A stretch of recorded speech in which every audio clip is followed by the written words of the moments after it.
So welcome folks, thank you for being here. With your admission, you're actually helping the butterflies stay inside. I know it's a weird thing to hear, but this is a privately owned garden, meaning that everything you folks contribute to us goes back directly to the butterflies and also us, the workers. So you just helped us keep our jobs today. Thank you, we appreciate it.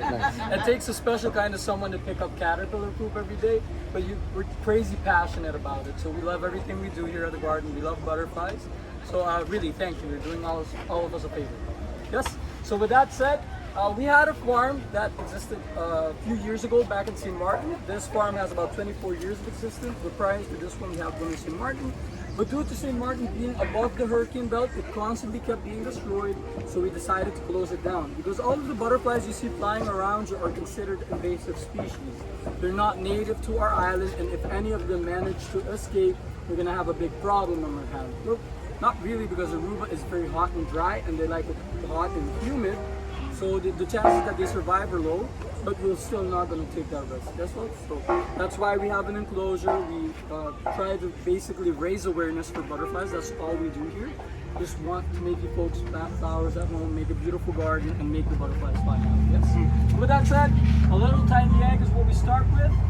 Eggs are usually laid underneath a leaf, like this one right here. Y'all see that? Two tiny little dots right there. Come closer, don't be afraid, folks.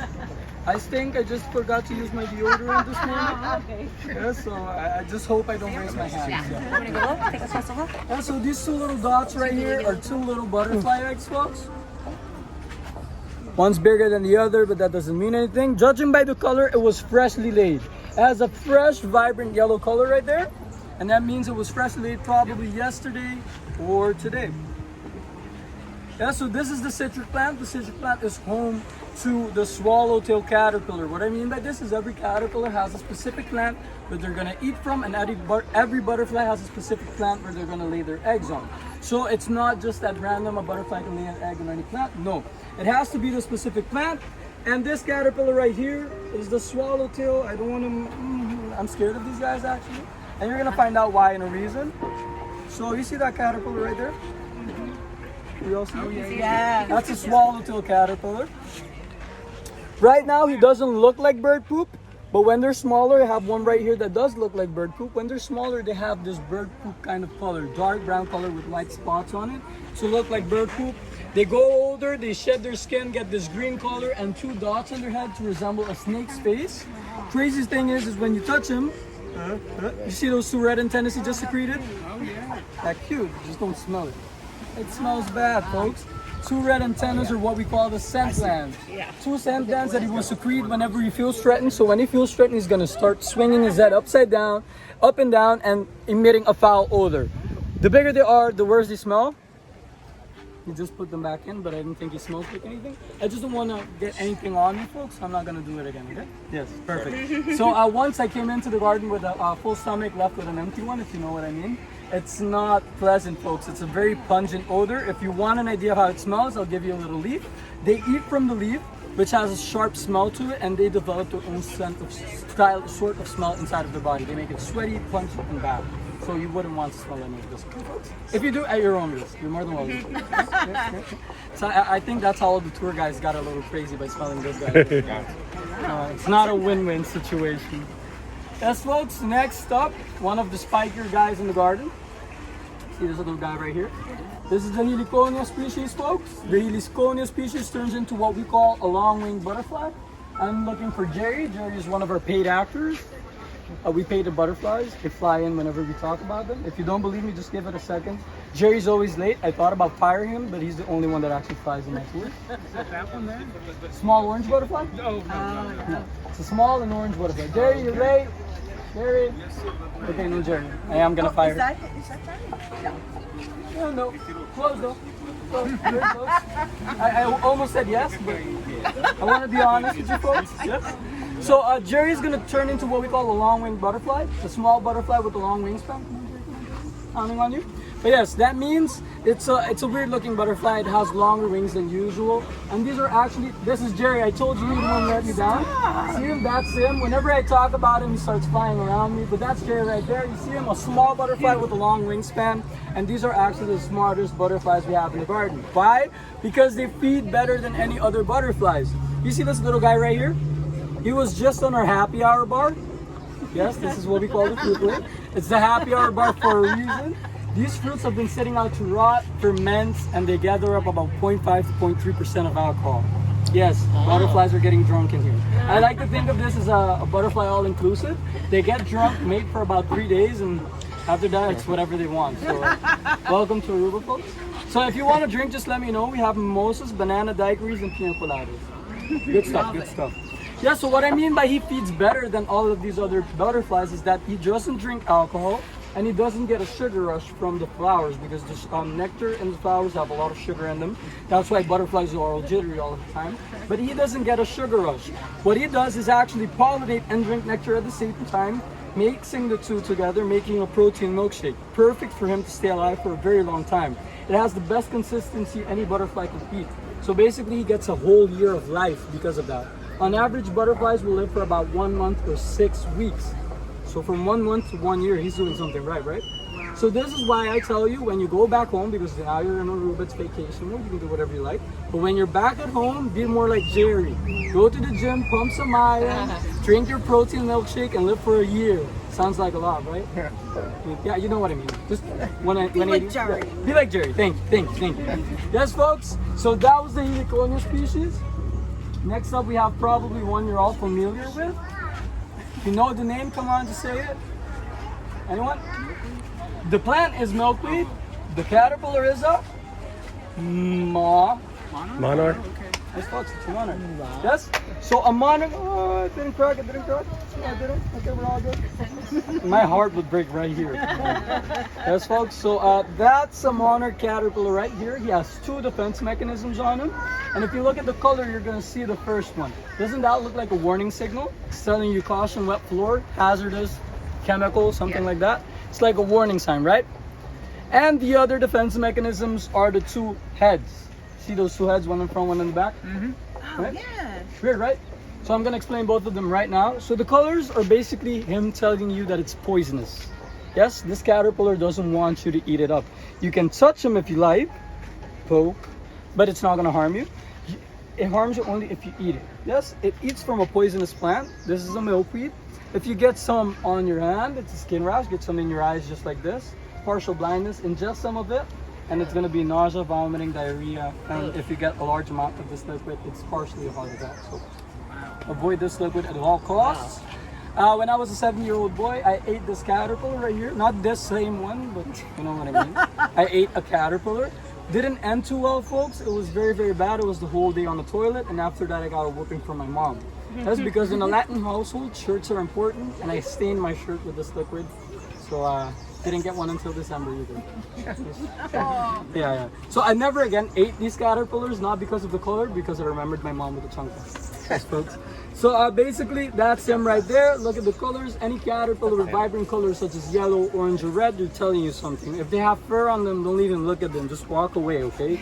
These are poisonous caterpillars, or they're trying to mimic a poisonous caterpillar, probably for a good reason. So just stay away, folks. Yes? Perfect. If you didn't know, now you know. We know now. Yes, folks. And this is the caterpillar I call the smoothest criminal since Michael Jackson. Why do I call him that? I'm gonna need a volunteer. No volunteer? Sure. Thank you, sir. Right over here. Gently, we're gonna touch him on the back. Very gently. Is he soft? Yeah. Unusually soft, right? You wouldn't think a caterpillar is so soft. And that's why I call him the smoothest criminal since Michael Jackson. Dry slug. Exactly. It's very scary, but it's very cute at the same time. I would love to cuddle with them, but I can't because I would squish them up. They told me these taste like banana bread, by the way. This is a banana plant, and since they eat from it, they told me it tastes like banana bread. I'm gonna take their word for it. I'm not eating another caterpillar. Yes, but what he should be doing right now is actually camouflaging. I'm gonna take a little too much. Sorry, folks. Gonna take a little piece of this root right here and put it on its back. So as you see, the plant. Sorry, folks. The little. Yeah, it did match, right? You did see that, right? That was what I was trying to show. Basically, he should be on the root. He's on the root right now, but this still has a green color. Usually it would have this browner color on it, and they match perfectly with that color camouflaging on it. Whenever they're babies, whenever they are freshly hatched babies, they're gonna lay in the vein of the plant because they have a green color. So as they keep growing, they shed their skin a little bit so they can change from colors. And as they get bigger, they are gonna move down to the root of the tree. These guys are very, very lazy. They don't do anything all day. They're just gonna stand right here and do nothing. Nothing. And when he turns into a butterfly, he's the drunkest butterfly inside the garden that we have. And that's why I think of him as my uncle, because he's a lazy alcoholic. It was a joke, folks. It was a joke. That's why you laugh. Yes, but I'm not joking. This is a lazy caterpillar, and when he turns into a butterfly, he will be an alcoholic butterfly. What do I mean by that? Remember, folks, this happy hour bar is filled with alcohol, and we have rainforest butterflies that drink from it. We have two butterflies that do a little too much always, and that's the blue morpho, the blue butterfly, the blueberry one you saw flying around probably. That's what we call the functioning alcoholic, because he would drink, but he still tries to get the job done. Now we have the owl butterfly, the one that has a big yellow eye on the side of the wing that tries to look like an owl. He's the passionate alcoholic. He would get so drunk that he passes out in the bar, wakes up, drinks again, and expires from alcohol poisoning. Oh, Yes, folks. One of the only species that we know of that actually expired from drinking alcohol. So make better decisions, folks. Yes. Just a quick question. Of course. Given the comparison of the monarch, small monarch, and Yes, sir. the small, or I can't remember Unicorn, the other yeah, one. What does the larger version end up being? I don't One think of the bigger butterflies we have in the garden. Okay. So yeah, so the owl butterflies are the largest species of butterflies we have in the garden. Can turn about this big. We have one species called the giant owl, which is a subspecies of the owl that turns into the bigger ones we have in the garden. He's like right there, right? The one with the, yeah, that's him right That's there. the big one? Would- Okay. Sir, would you like to just open the cage a little bit so we can all see him? Same right there. Yeah, Yeah, it's so big that's guy. a male. Sorry, 1 second. No, it's a female. It's a female. We would have believed you that it was. Yeah. You probably would. You probably would. But that is a female, but this is the normal owl. So not the giant owl species. The giant owl has a more vibrant color. So if you see the same butterfly, but with like a little bit more orange, a little bit more yellow, a vibrant color, that's just the giant owl. So the bigger the species, the better, the cooler. But this guy right here is pretty big for a butterfly. They get bigger. So some females are bigger than other females, but usually males are smaller, females are bigger and stronger. Yes, just like Beyonce said, you do rule the world. Perfect. Yes, folks. So all of these caterpillars, they have. Oh, and by the way, it takes 2 months to grow that size. Oh, So it takes a long time to grow up to that size. All these other caterpillars are around 2 weeks. So that's why it takes a long time. Yes. So they all eat, poop, grow, and shed their skin just like babies. I mean, not shedding their skin just like babies, but they eat and poop and grow just like babies. Yeah. The shedding the skin part is just for them to keep growing. Yes. So after that, one more thing. All caterpillars are genderless. No such thing as a male caterpillar or a female caterpillar. Just caterpillars. And they don't mate in this process, so practically they don't need any genders. The gender actually gets assigned to them in this stage right here. Follow me, folks. My morning coffee is so rooted in me right now. I feel amazing. After 2 minutes, I'm gonna be like, oh my god. Oh wow, that's a big bird. This is not butterfly related, but there's a really big bird right on top of that top of the branch. If you can see it, you see it. It's all the way up top to that top branch you see outside. That's what Oh, I'm sorry. I'm sorry. I just don't want to hurt you. No. Like enough. I've got a bird. The butterfly tour guide made it all about the bird in 1 second. Yeah, he flew away. Yep. Perfect, folks. So this is what we call the chrysalis cage or the pupa cage. We pin these pupas once we get. Sorry, folks.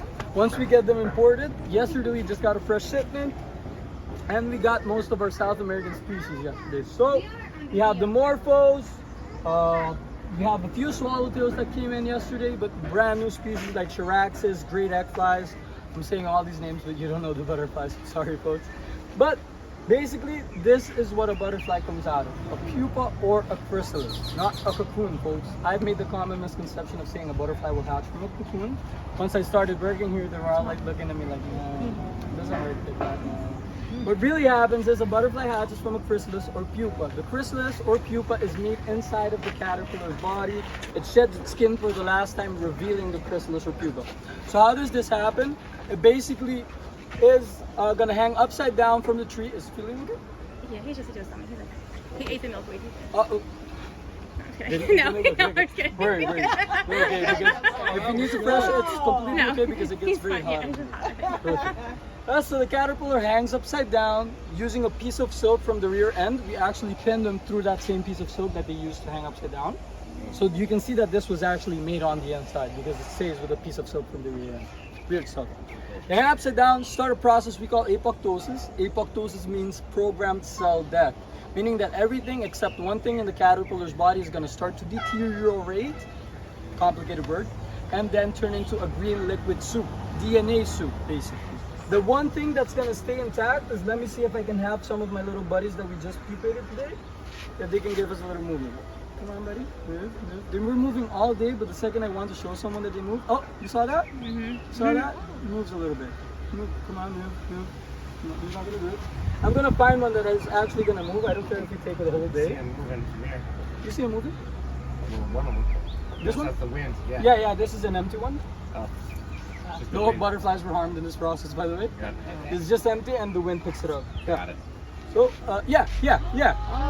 Do you like it when you sing the hammer time to it? So come on, can't touch this. Da, da, da, da, da. That's funny. You see that? That's the nervous system. It's the only thing that stays intact and viable in this process. And it feels me touching it. So it's like, what are you doing? Get off. The funny thing is, this isn't the head. It's the rear end. You just got a private dance from the butterfly. Yeah, first time for everything, folks. So whenever they ask you, what's the most weirdest thing? Yeah, Justin made a butterfly dance for us. It's only a mic first, folks. So basically, that's him moving around. We still have a little bit of cotton on him from the packaging. We received them in packages like this as a pupa, and we pinned them in here in the cages. As I said, every other species in here is invasive, so we don't import them as butterflies because that would be hell. We import them in the little chrysalises, and it's much easier. If we need an extra day, we would just put them in the fridge. It's just not the freezer, just in the fridge. But that would slow down the process of them becoming a butterfly. Yes? It usually takes them about 2 weeks, but right as they're basically making everything into a liquid, everything's in there. From the remaining tissues that they're not gonna need anymore, they're gonna make the chrysalis, and that's why sometimes some chrysalises resemble the caterpillar. Like this one right here, it has spikes on the back. See all these spikes? You see him twitching? And it's because the caterpillar had spikes. When he was a caterpillar, he had spikes on the back. So this is basically what was inside of the caterpillar's body. Yes? So in here, there's just liquid soup because he was forming the vessel as he was making everything. He sheds its skin, so the skin falls off, revealing this. And in 2 weeks, a butterfly will hatch. Before I get any deeper into that, you see that little crown right here that he has on top of his head? A little crown? Yeah. Little crown right there. This is one of the only chrysalises that have a crown. Good. Yeah. That crown on top. Imagine giving your loved one a beautiful pendant like this, and 2 weeks later a butterfly will pop out.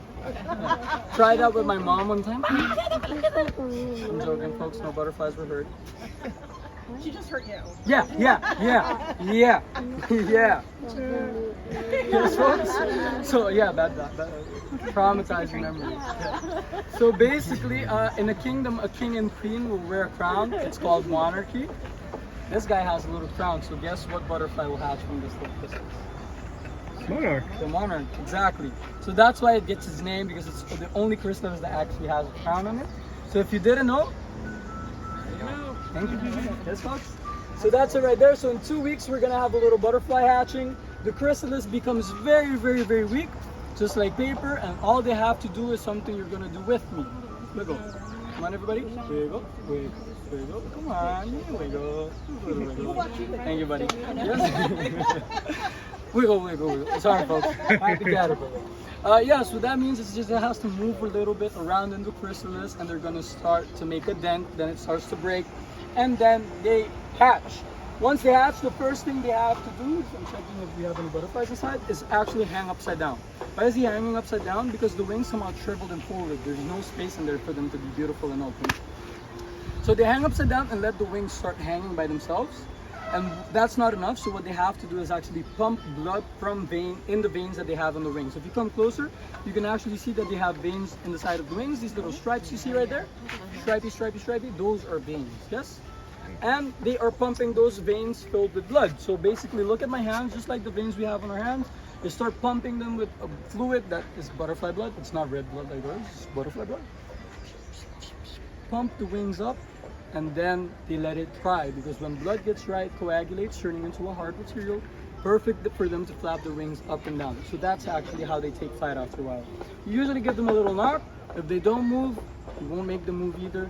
These guys are always a little bit more lazier, so the wings do look good, and they have a little bit of movement in them, but they're still a little too flimsy, so we're gonna give them a little more time. Usually the process is over around 12 o'clock, and after that it's an adult, folks. So there's no such thing as a baby butterfly. I'm sorry, don't shoot the messenger. Yes. So what this means is the adult is gonna do two things. He goes to the happy hour bar. If he doesn't pass out on it, he flies around trying to find a mate. Yes. Females are bigger and stronger, just like I said, but the males on the other hand, they're bigger. Look at these guys right over here. I mean, he's got the earrings, he's got the big beard, and look at him. Bigger man.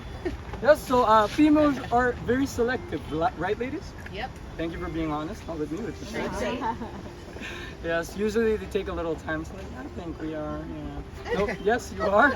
Females are selective because they want the perfect male, the best male available. So they're basically gonna fly around looking for any candidates, and the female is gonna look at the wings, see if everything's symmetrical, if everything's intact, if nothing's broken. If he passes that test, she flies away. If he doesn't pass that test, she flies away. Why would she fly away in all of those situations? Not sure.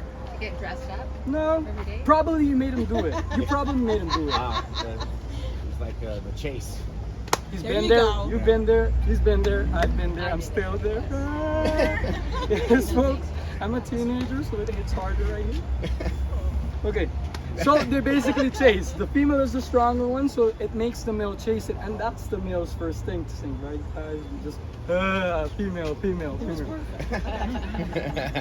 So that's actually what we did. That's pretty good. Oh, see how this opens? Yeah. So this is a female. Males usually have a yellow stripe inside or a purple stripe, so this is a female. Very, very big butterfly. See the size of those wings? Yeah. Cool. So if you're standing on the other side when it opens the wings, I'd want to crush it in the cage. But if you can actually see the two wings open and the two eyes hit the center, and the abdomen is actually the beak. So you can't see it properly because of this little piece of wood, but that's what he's doing. He feels threatened, and he's going to open the two wings to look like that. Yes, folks. So adults do two things. Go back to the bar, get another drink for liquid courage. I talked about that already. The male chases to see if it's a strong male. The female is faster, so if a male can keep up, that means it's a fast male.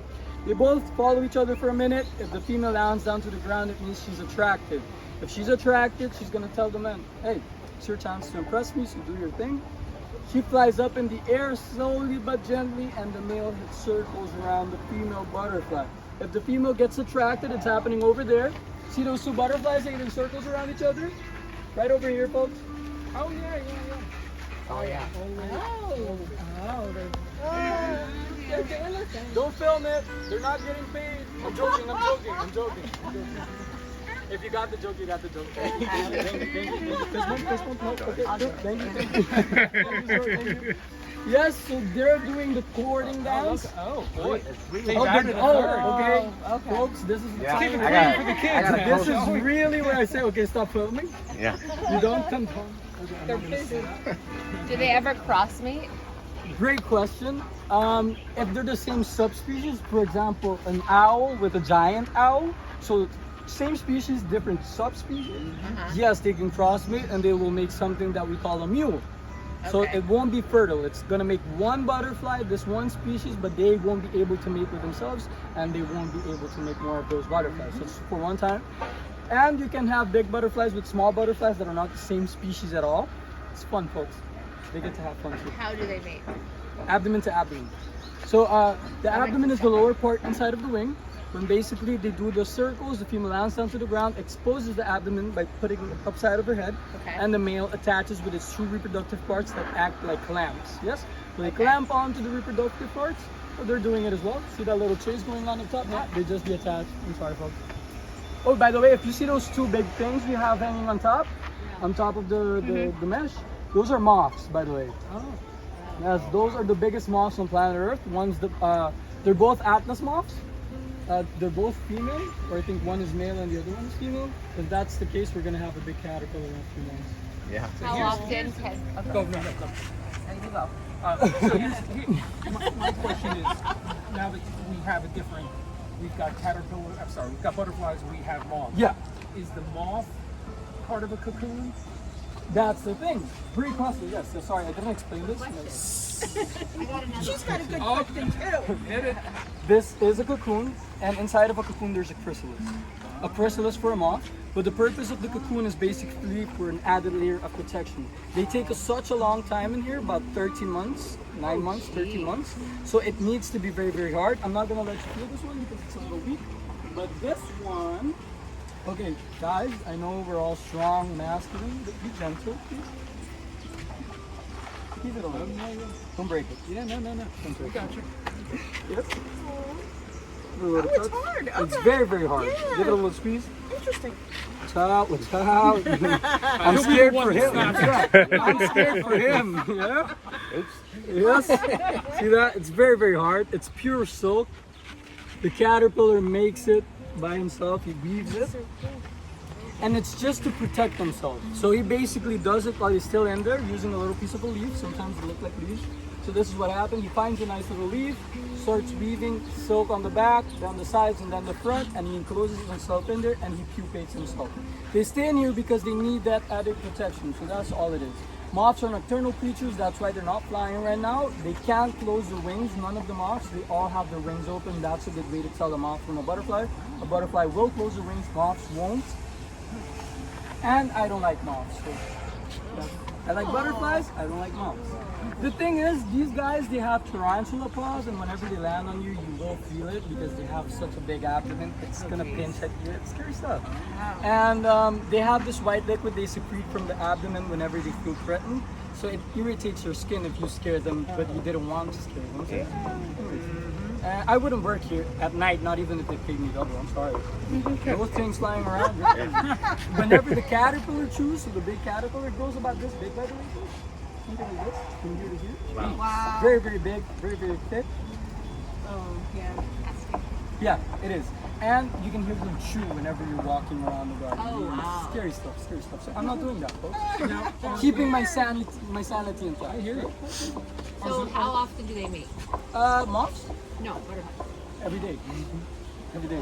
They go to the bar and then they... Yeah, so as soon as they hatch, it becomes a priority for them because they don't have much time, especially the ones that are getting chunked. They don't have a lot of time. So they try to find their mate. Females find the male, attach abdomen to abdomen. The bigger species, this one for example, would take 3 days mating with its partner. We'll try this at home for They want to get it lost good after that. Okay, so it means 3 days because the female has around 800 to 1,000 eggs they need to fertilize one by one. The male is actually doing all of the heavy lifting. Usually the female is flying around with the male hanging upside down while the male is doing nothing. The ladies always get mad because they see the male doing nothing, but he's fertilizing a ton of eggs. So it takes a long time. After that, the female lays about 80 eggs a day on average, 10 days laying eggs straight consecutively. After she lays the last egg, she's gonna be very, very tired. Imagine for humans, it's one push and it's very, very hard. Imagine for a butterfly, she's doing it, it's 80 times a day in 1 split second every time. And for us, it's like, it's nothing for her, but for her, it's taking a toll on her body. And that's why females are monogamous. After that, they hit the ground and they can't fly anymore. They're gonna be very tired and they expire. The male, on the other hand, they go back to the bar, have another drink, forget we had a wife and kids, and we're gonna start the process all over again. Yes. I'm not joking, folks. The males literally start the process all over again. Why? It's because they're good genetic material. Because they got checked already. The female basically got attracted, and the pheromones are a little bit better. But you So, said she'll die soon as she lays the egg? the last egg, yes. When she lays the last egg, she has about probably one more day. Just fly around, but she's gonna feel it, and she's literally gonna lie down with her wings open and tell you what. The beautiful process though, she lays a lot of eggs with the purpose of fertilizing the earth. It's a beautiful process, it's just not as fair. That's a great question. See, out of 800 eggs, only 5% will make it to be normal butterflies. Jeez. Outside of this garden, we raise those chances up to say 25. I'm comfortable saying 25 to 30%, but it can be more than that, but I'm comfortable saying that. Let's look. So we have these buckets in here for any ants that want to try and eat these guys. They form nests in here, eat the guys as soon as we actually pin them up there. So that's why we have buckets on the walls. We have geckos, we have centipedes, we have spiders, we have a lot of things that could kill these butterflies inside of the garden. Just imagine outside. It's 10 times worse. yeah. So we kill the spiders, we kill the centipedes, we kill anything and everything to try to protect these guys. Outside they still don't have those chances, and that's why we do everything we do here. We want you folks to plant flowers, we want you folks to make the butterflies come around. Butterfly bushes are very, very good. They can smell them for about 3.5 miles away, so they will know if you have a butterfly bush in your garden. And it's very, very easy. Go to your local plant shop, ask if they have a butterfly bush. They do. Plant it. It's good for all of the seasons, so it won't die out randomly in winter. It's good, folks. And if you mix the two together, so basically a butterfly bush and milkweed, if you put a combination of both, monarchs will be like, okay, there's food here. I have a plant here. Why don't I just lay my eggs here? Right? So that's basically something in to make your own garden much prettier. Remember, butterflies pollinize, so they're going to be pollinizing all the flowers, everything you have around. It's a great alternative, and it's beautiful. And it's a great project for the kids. It's a great project for yourself. Stay entertained, and it's an amazing process. And if you ever get the chance to see a caterpillar turn into the chrysalis, it's going to change your life. It basically makes you think of how we can change ourselves from a creature that crawls to something that can fly. It's amazing, folks. So, what do I want you guys to do? Plant flowers, spread love. So everyone give me peace. Love. Good. Yeah, so basically we all need peace in our lives, peace and quiet. We all need love in our lives. We all want to be loved, but this world needs butterflies, folks. So that's why we want you all to do. Plant flowers. I hope that after today I impacted you a little bit, so you can say, when I get home, I think I might start a garden. I hope that's what happens. So have a wonderful time in the garden, folks. Thank you. Perfect ending. Scared. Can I ask you a quick question? Of course. In a protected environment like this, obviously the chance of breeding success improves, I would think, Yes, dramatically. 100%. Do you get to a point where you can only harbor so many? Yes, sir. So we have these plants, the citrus plant, the milkweed, banana plants, and the local version of our passion fruit vine. Those are 4 species that we carry ourselves that we can constantly keep breeding. And we have a room in the back, the breeding room, where we breed all of those. So we do our best to keep them at a moderate amount. So we do separate eggs from certain plants, put them on other plants so they don't eat one plant up immediately. But it's never to the point that we don't want all of them in the garden. So it's the more the merrier, folks. We have around 500 butterflies flying around us right now. So the thing is, we just need to keep them on separate plants so they don't finish one immediately. We just, whenever a plant looks a little bad, just like this one, whenever it's eaten up, we just put it outside, let it get some sunlight. Of course, we collect all of the eggs, all of the caterpillars, put it on a little baby box, let them hatch, and then put them back inside. Awesome. Thank you very much. My pleasure. Yes, thank you. Very informative. Thank you. Thank you. You guys made my day. Thank you. If there's anything I could do, any questions, just let me know, okay?